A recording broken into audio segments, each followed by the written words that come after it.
Livro A Luz da Eternidade, A Vida de Lena Ravenhill, capítulo 11, Nova York e o Desafio Juvenil.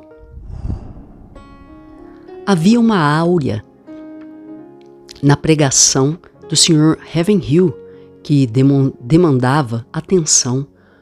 Nunca havia autopromoção quando ele estava no púlpito. Doug Detter, sobre o ministério de Ravenhill em Nova York. A igreja Bethany elogiou os Ravenhills quando eles deixaram Minneapolis para irem a Brooklyn, Nova York. Que emoções Leonard e Martha devem ter sentido quando deixavam Minnesota? Apenas podemos imaginar. O que a vida e o ministério haviam reservado para eles lá? Quando chegaram, eles escreveram para seus amigos, os Blooms, de Nova York. Como vocês podem ver, estamos no desafio juvenil aqui. Não sei por quanto tempo, David Wilkerson começará uma nova revista, The Cross and the Switchblade, na qual eu irei trabalhar, focando em reavivamentos passados, presentes e futuros. Imediatamente após sua chegada em Nova York, Leonard começou a expandir seu ministério. Foi ali que ele começou a editar a nova revista e continuou a pesquisar por novos livros e publicações.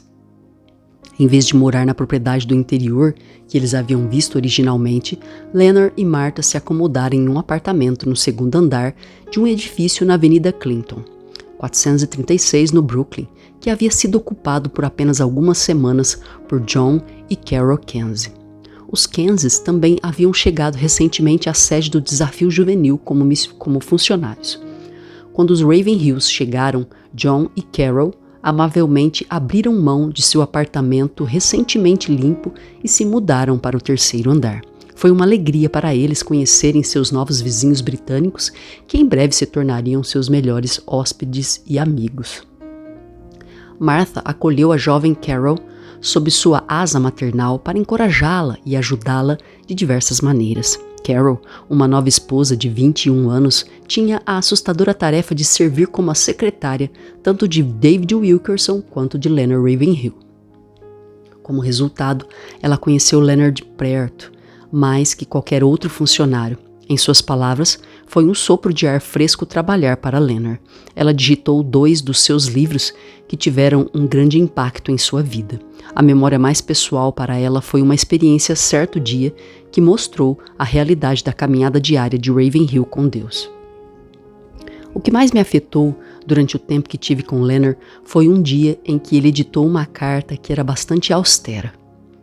Na época, eu não achei que fosse inapropriada, mas no próximo dia, ele me pediu uma cópia da carta e a rasgou, dizendo-me que o Senhor havia lidado com seu coração e que ele tomou a atitude errada e que queria consertá-la.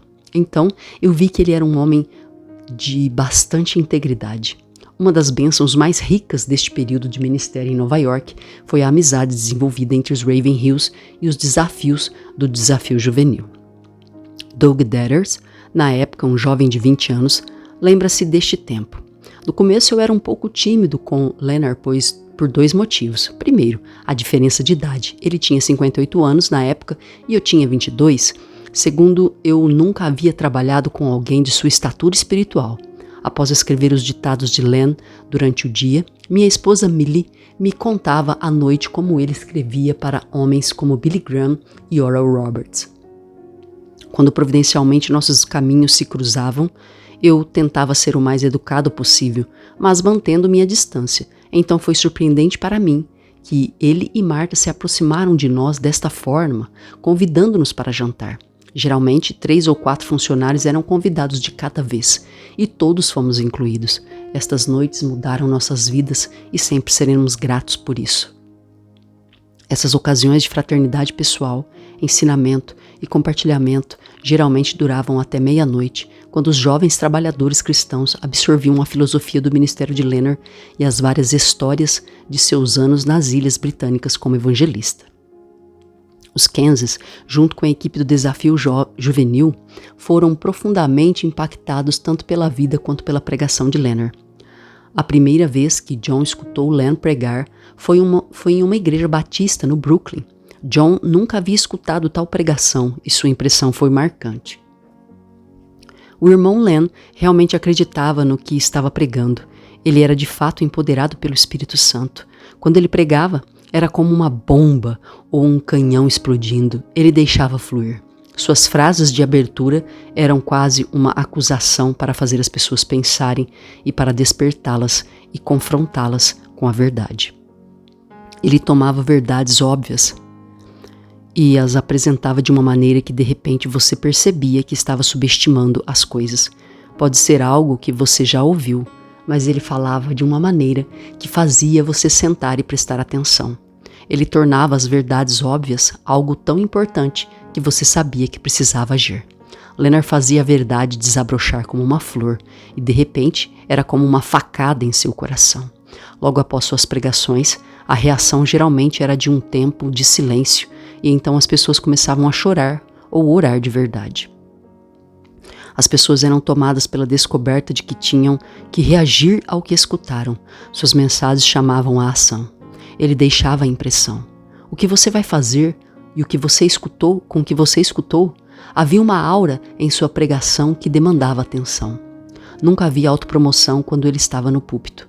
Leonard tinha a capacidade pelo poder da palavra e do Espírito de manter o público arrebatado e prestando atenção por longos períodos de tempo, que pareciam apenas alguns instantes.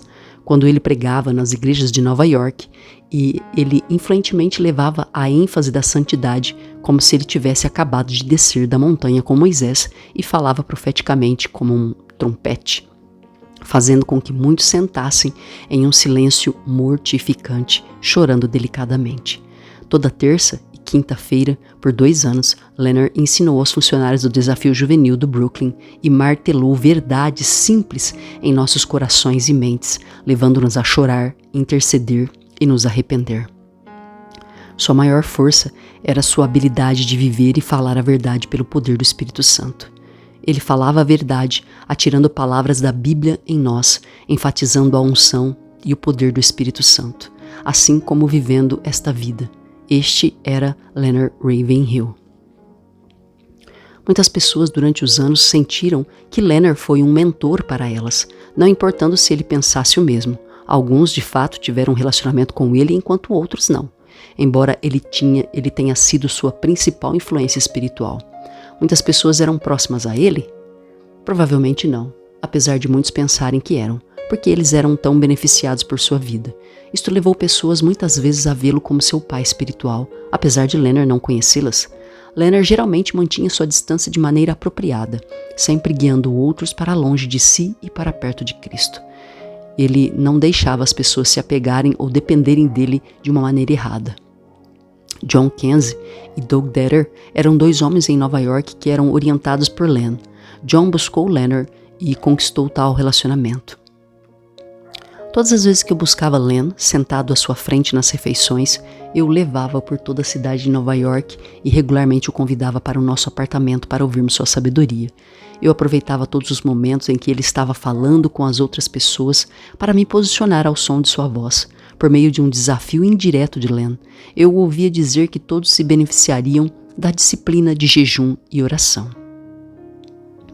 Isto levou ao meu comprometimento de jejuar todos os domingos por 1 ano. A autonegação e os períodos de oração foram ajudas incríveis para mim no processo do meu crescimento cristão. Sua sensação da presença de Deus, sua caminhada dignificada com Cristo e sua conduta acessível faziam com que cada pessoa que ele conhecia se sentisse especial, amada e valorizada. Alguns viam Len como um velho pregador, sem perceber que estavam perdendo a oportunidade de uma vida. Porque eu era como o apóstolo João com Jesus, apoiando-me em seu peito e sempre querendo estar com ele. Eu sentia que eu e Len éramos conectados espiritualmente. Ele fazia uma diferença profunda na minha vida. Durante os anos, Leonard continua a deixar marcas nos corações e vidas dos outros por meio da minha própria vida. Sua genuidade, caráter e integridade caíam sobre aqueles que ousavam sentar aos seus pés. Ele foi meu mentor muito próximo, investindo tempo, amor, conhecimento e sabedoria em mim. Isto agora se estendeu a 46 anos de ministério. O impacto de Leonard Ravenhill continua no mundo inteiro até hoje. Os escritos de Len eram excepcionalmente afiados, mas sua gramática era grosseira e muitas vezes precisava de melhorias editoriais. Deus atendeu esta necessidade ao enviar David Lutz-Weiler, que trabalhou para a missão americana aos gregos, fundada pelo Dr. Spyros Zodhiates, o conhecido expositor grego. Quando Lutz-Weiler já não conseguia trabalhar nos livros de Leonard, Doug e Millie Detter, recém-casados, trabalhando no ministério, logo se tornaram os editores de Leonard. Millie era formada em inglês, então ela era muito valiosa em seu papel editorial. Ela trabalhava em seus livros, supervisava a revista e estenografava os ditados de sua correspondência diária, que geralmente incluía 12 cartas. Nas quintas-feiras, Millie sempre trabalhava sozinha, já que era o hábito de Leonard passar um dia inteiro em oração toda semana. Doug editou os livros de Leonard por vários anos, começando com Sodom Had No Bible. Doug, que se formou em Harvard, também contribuía no processo editorial com trabalhos de qualidade. Ele trabalhava nos artigos de Len, não só para o The Cross and the Switchblade, mas também para publicações como a revista Decision e o Herald of His Coming. Este acordo continuou por vários anos, mesmo após os Ravenhills e os Detters terem deixado de trabalhar no Desafio Juvenil. Da perspectiva de um editor, sempre era prazeroso trabalhar com Leonard. Detter comentou mais tarde sobre este aspecto de seu relacionamento. No começo de nosso relacionamento editorial, Leonard disse algo para mim que mostrou o quanto ele respeitava outras pessoas. Doug, eu nunca vou alterar nada do que você editar. Se você acha que está muito forte, tire, reorganize da forma que achar melhor. Ele ficará como você editar. Nenhuma vez ele violou sua promessa e eu honro por tal integridade. Logo depois disto, Leonard também compartilhou um conselho inesquecível quando ele disse: Doug, nunca chegue ao ponto onde não há quem possa opinar sobre sua vida. Todos precisam de alguém que os supervisione. Ministério contínuo. Em março de 1964, Leonard realizou reuniões em Pittsburgh, nas quais 6.000 pessoas compareceram, e então ele foi a Buffalo, Nova York, na primeira semana de abril, onde ele pregou para um comício juvenil, juntamente com um desafio juvenil. Centenas de jovens mostraram sério interesse no Evangelho e houve algumas conversões poderosas, incluindo 14 católicos. Na seguinte noite, ele pregou para um grupo de pastores em Rochester e Deus despertou vários deles para os seus ministérios e suas próprias necessidades. Mais tarde, naquele ano, Leonard viajou a Barbados para pregar, inclusive para um grande grupo de pastores. Em agosto de 1965, vários cantores começaram a viajar e Leonard para as igrejas e cruzadas. Ele era muito exigente em relação a isto. Seu solista por anos foi um tenor italiano, Eddie Menaldino, que tinha uma forma muito adoradora de cantar. Também havia o trio Bloom, Richard, Catherine e Martha, um irmão e 2 irmãs que moravam em Spartanburg, Carolina do Sul. Leonard e Martha eram muito próximos dos Blooms. Por anos, eles compartilharam o ministério e visitaram suas casas. Havia uma igreja diferente no centro de Brooklyn, chamada Igreja Rock, pastoreada por Annie Vick, um veterano único nos círculos pentecostais. A igreja defendia a mensagem de uma vida mais profunda em Cristo. Apesar de Leonard não ser um pentecostal, eles queriam que ele pregasse toda quarta-feira à noite. Após várias semanas, parecia que ninguém estava reagindo às mensagens. Um homem disse a Leonard: os ouvidos das pessoas estão coçando. Elas amam ouvi-lo pregar, mas nunca percebem a verdade. Você tem certeza de que quer continuar voltando semanas após semanas? Não demorou muito até que ele e Martha voltassem a passar a maioria das noites de quarta-feira em seu apartamento. Nas manhãs de terça e quinta-feira, Len ensinava estudos bíblicos aos funcionários. Doug Detter lembra de sua chegada ao ministério e os efeitos que os ensinamentos de Leonard começaram a ter nele. Quando chegamos ao desafio juvenil, o Sr. Ravenhill estava ensinando Mateus 5:3. Bem-aventurados os pobres em espírito, pois deles é o reino dos céus. Apesar de eu ter sido criado na igreja e ter memorizado as bem-aventuranças quando era criança na escola dominical, Eu nunca havia escutado um sermão sobre ser pobre em espírito. O estilo de pregação de Len certamente impedia que as pessoas olhassem para seus relógios enquanto ele falava. Mas o que mais me afetou foi o fato de que ele nunca mudou de assunto por 6 semanas. Ele falou sobre Mateus 5,3 12 vezes, um sermão completo, 2 vezes por semana, por 6 semanas. Ele deixou uma impressão na minha alma que nunca foi aplacada. Além do mais, ele me mostrou o poder da pregação ungida, algo pelo qual os britânicos são conhecidos. Tal pregação chocou algumas pessoas, removendo-as de seus preconceitos e mentes fechadas. Ocasionalmente, Len conduzia sua própria reunião de oração com os funcionários, além das reuniões regularmente agendadas. Os funcionários mais jovens amavam ouvi-lo orar. Ele os ensinou por preceito e por exemplo a verdade de que, sem oração, sem poder, quando os outros estavam encarregados do serviço da capela, geralmente pediam que ele encerrasse com uma oração por causa da realidade de suas orações. A vida de fé de Leonard exigia que ele não dependesse de homens, mas apenas de Deus. Uma noite, após uma série de reuniões bem-sucedidas em uma cidade no sul dos Estados Unidos, um grupo de empresários cristãos que compareceram a estas reuniões pediram para visitar Leonard em seu hotel. Após breves apresentações, eles o fizeram uma oferta. Irmão Ravenhill, acreditamos que você é um homem de Deus no momento na América. Você tem uma unção de Deus em sua vida e em sua pregação. Queremos ajudá-lo. Se você concordar, cuidaremos de todos os agendamentos de suas reuniões de agora em diante, incluindo os espaços, custos, tudo. Além do mais, garantimos que você receberá um salário, para que você nunca mais precise se preocupar com as necessidades financeiras da sua família. Quando comentou sobre esta visita, Leonard disse: eu tive que dizer não. Se eu aceitasse, eles seriam meus donos, e eu não estaria livre para seguir o caminho do Senhor sozinho. Quanto mais você depende de homens, menos você tem de Deus. Durante o seu ministério, Leonard fez amizades com ao menos 20 multimilionários. Muitos deles disseram que ele tinha acesso aos seus recursos sempre que quisesse, mas seu testemunho foi que ele nunca pediu um centavo a ninguém, exceto a Deus. Ele viu Deus prover para seus filhos para irem à faculdade e à pós-graduação. Ele nunca pediu ajuda de ninguém. Este tipo de comprometimento estabeleceu um padrão para várias pessoas que o tomavam como exemplo. Nova direção. Em maio de 1966, Leonard e Martha sentiram que seu tempo em Nova York estava chegando ao fim, mas ainda não tinham uma direção clara para o futuro. Foi no dia 30 de maio que Leonard escreveu aos Blooms: para onde vamos daqui? Eu não sei, ao menos eu não sei de nenhum lugar permanente. Ao fim deste mês, deveremos ir ao castelo na área das 1000 Ilhas, em Nova York, perto da fronteira com o Canadá. Eu posso pregar um pouco para os convidados que forem para lá. O salário será baixo, mas Deus sabe de tudo isto. Haverá tempo para orar e buscar o Senhor para o próximo passo. Propriedade na Dark Island.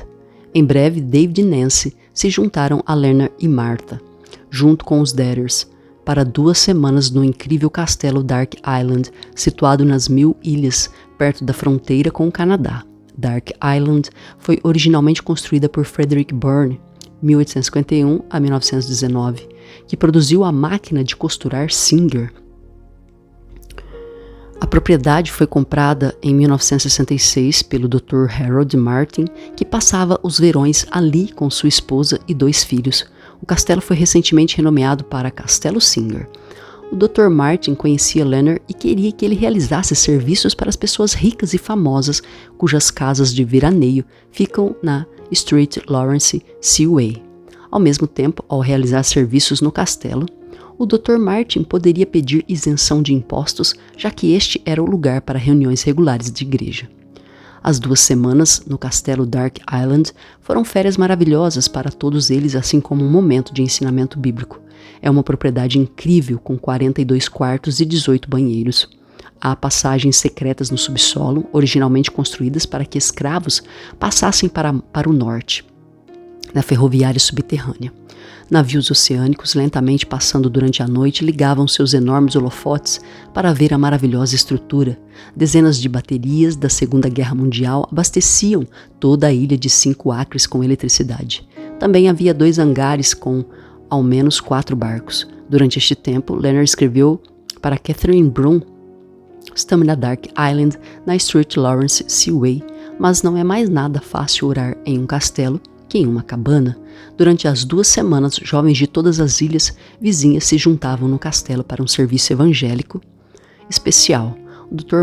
Martin queria que Len pregasse nas manhãs de domingo, não só porque aqueles passando as férias na ilha precisavam de salvação, mas também para impactar os locais com a mensagem de Ravenhill. Em um dos serviços, Martin apresentou a Len como um dos 3 maiores pregadores da América. Leonard não gostou da apresentação e não estava interessado em saber quem eram os outros 2 maiores pregadores. Quando eles voltaram para a cidade de Nova York, não demorou até que uma oferta chegasse, abrindo um caminho para eles. Um empresário cristão, sabendo que os Ravenhills estavam considerando deixar Nova York, contatou-os e os ofereceu uma casa no nordeste de Illinois, em Rockford. Ali, Len poderia orar, escrever livros e viajar para eventos de pregação. Após algumas semanas, eles decidiram ir ao oeste para Illinois, deixando a cidade de Nova York. A saída de Leonard de Nova York deixou um vazio no desafio juvenil e nos corações daqueles que os amavam. Doug Detter foi convidado para liderar o último serviço na capela do serviço juvenil antes dos Ravenhills partirem. Ele falou com a despedida de Paulo aos Efésios em Atos 20, principalmente com as palavras: "O que mais me entristeceu foi a declaração de que nunca mais veriam sua face." Confira o próximo capítulo, 1966-1979, Novos Horizontes de Fé.